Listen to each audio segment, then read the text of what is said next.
இதெல்லாம் ஏன் எதுக்காகன்னு முதல்வர் அவர்களுக்கு புரியுதா?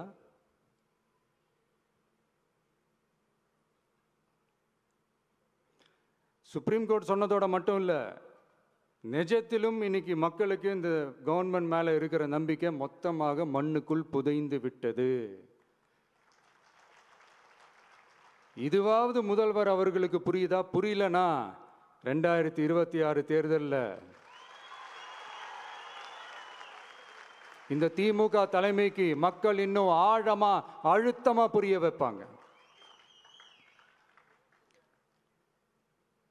அப்ப கூட இவங்க என்ன பண்ணுவாங்க தெரியும்ல, 5 வருஷத்துக்கு ஒரு வாட்டி பழக்க தோஷத்தில் ஒரு அறிக்கை ஒன்று வெளியிடுவாங்களே, மக்கள் தீர்ப்புக்கு தலை வணங்குகிறோம்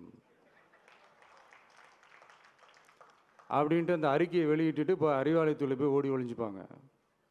இப்பவே ரெடி பண்ணி வச்சுக்கோங்க அந்த அறிக்கையை. எப்படி? மக்கள் தீர்ப்புக்கு தலை வணங்குகிறோம்.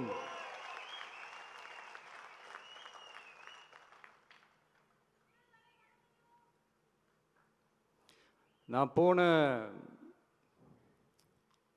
பொதுக்குழுவில் சொன்னதை தான் இங்கே நான் திரும்பவும் சொல்கிறேன். இயற்கையும் இறைவனும் நம் தமிழக சொந்தங்களின் வடிவில் மாபெரும் மக்கள் சக்தியை நம்ம கூடவே நிற்கும் போது எம் மக்களுக்கான அரசியலை தடுப்பவர் எவர்? அதனால தோழர்களே, நமக்கு வந்திருக்கிற இந்த இடையூறு வெறும் டெம்பரவரி மட்டும்தான். எல்லாத்தையும் தகர்த்தெறிவோம், மக்களோட கை கோர்த்து நிற்போம், மக்களோட களத்தில் போய் நிற்போம். நம்ம பயணத்தில் தடம் மாறவே மாட்டோம். இப்பவும் சொல்றேன், 2026 2 பேருக்கு நடுவில் தான் போட்டியே. ஒன்று, இன்னொன்று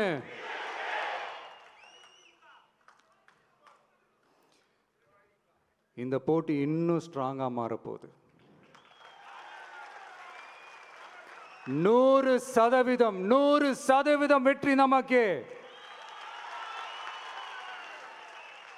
வாகை சூடுவோம், வரலாறு படைப்போம், கான்பிடென்டா இருங்க, நல்லதே நடக்கும், வெற்றி நிச்சயம். மீண்டும் சந்திக்கும் வரை நன்றி, வணக்கம்.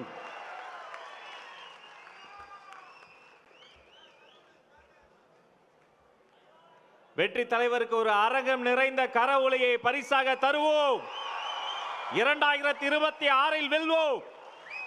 நன்றியுரை வழங்குவதற்காக கொள்கை பரப்பு இணை செயலாளர் தாகிர் அவர்கள்.